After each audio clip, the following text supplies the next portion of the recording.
good day again to all. My name is Lokman Hakim bin Mohammad Latif. My ID is 22485 and I am a student from Dr. Abdul Latif. And my FYP title is Landslide Susceptibility Mapping using Fuzzy Analytical Process, where we use a case study in Serbia. To start things off, I'm going to give a quick overview of my upcoming slides, where I'm going to start with a quick definition of landslides, and then moving on to the problem statement, the objectives, the scope of work, literature review, methodology, the findings of my project, and then the conclusion that I conclude from it, and finally the recommendations for upcoming projects. Landslides. What is landslide? Landslide is defined as a type of mass movements that involve slow or fast movement of soil and stone materials, or both, on the slopes downwards under the force of gravity, as explained by physicist English Lagi in 2017. Where Lian explained that landslide is defined as a downslope mass movement of rocks, soil, artificial field, or a combination of these. Landslides are happening worldwide. From 1990 to 2017, landslide causes many casualties and roughly 4.5 billion US dollars worth of economic losses worldwide. And from there, you can see that landslide is a global problem that does not miss any parts of the world. It cut across all continents, including Asia, that includes Malaysia, and Europe, which includes our study area, which is Serbia. On to the problem statement, where the first one would be the NP system itself is biased. The conventional NP system are originally biased due to the personal review of the researcher itself. And then GIS deficiency, where it is unable to produce a predictive, unbiased prediction map without any assistance from outside. And finally, the changing climate of the world, where it increases the occurrences of landslides and more landslides are projected to occur in the near future. This will be the most important part of the project, which is the objective, where the first one is where we need to find the landslide causative factors and rank them, and then the second objective which is the production of landslide susceptibility map, and finally the final objective, which are validating the produced map. Now I'm going to define my scope of work, which is my study area. Is a portion of Serbia with an area approximately 500 kilometers square and a perimeter approximately 90 kilometers square. It's located in western Serbia, and the study area is susceptible to earthquake damages and high intensity storms. As you can see on the picture on the left is the study area itself. That is the literature review, where I've done 40 plus amount of literature reviews, and I listed 5 on this slide, and if there is any need for it, you can just come back to this slide at the end of the video. Next comes the second most important part of our project, which is the methodology. It comes in 11 steps, and the first step will be the problem statement, followed by the causative factor selection, and then the questionnaires distribution, questions answers, and ANP weightage development, conversion to fuzzy numbers, and then fuzzy theory calculation, defuzzification of fuzzy members, geometric mean computation, and moving on to the final rankings of criteria, landslide susceptibility map production, and finally the validation of the map product and the map produced. Now comes the most important part of our project, which is the results.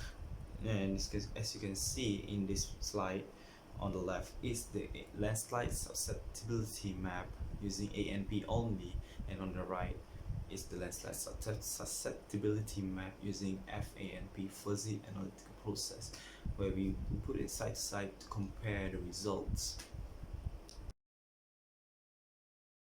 From the results of the previous slide, where the landslide susceptibility map is produced, we can validate it using historical landslide data that we got from the Ministry of Environment and Mining of Serbia. As you can see on the left, which is the landslide susceptibility map using ANP, it is 46% accurate, where from the map, the red part is the very high susceptibility part of landslide to occur, and the green one where the very low susceptibility for landslide to occur. And on the right, it is the fuzzy ANP landslide susceptibility map, which is our main objective of our project, which is 64% accurate.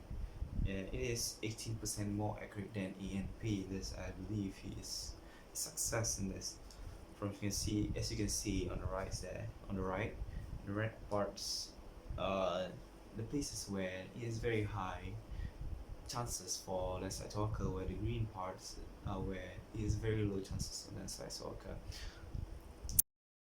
From there, we can make a conclusion. Right, so number one, the factors that we use in this project are outsourced from the National Landslide Database taken from Ministry of Mining and Energy of the Republic of Serbia, where we satisfy objective number one.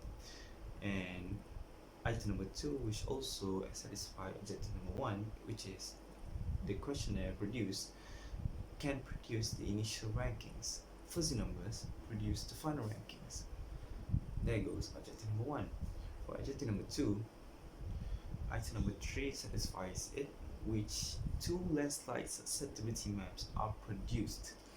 And for item number four and item number five, both of these satisfies objective number three, where number four, both maps are validated using past landslide data, historical landslide data taken from the National Landslide Database outsourced from Ministry of Mining and Energy of the Republic of Serbia.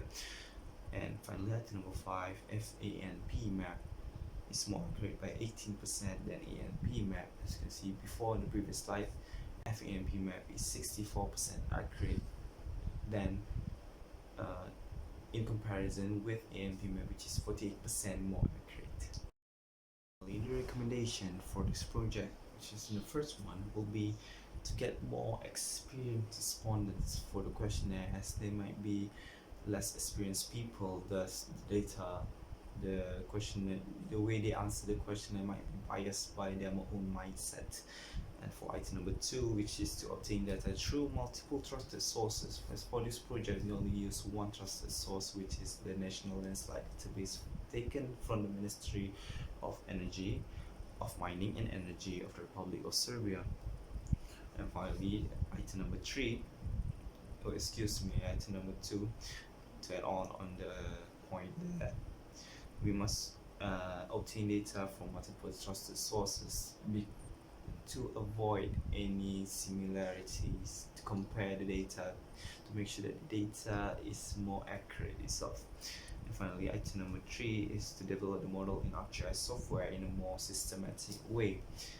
As for this project, I use the model builder, and it might be due to inexperience, but it seems that it is not so systematic. There's a little more understanding in this subject matter will be better for the well-being of this project. And finally, to end things, you can just let nature run wild. Quoted from Walt Disney. Thank you very much. Good day. Stay safe.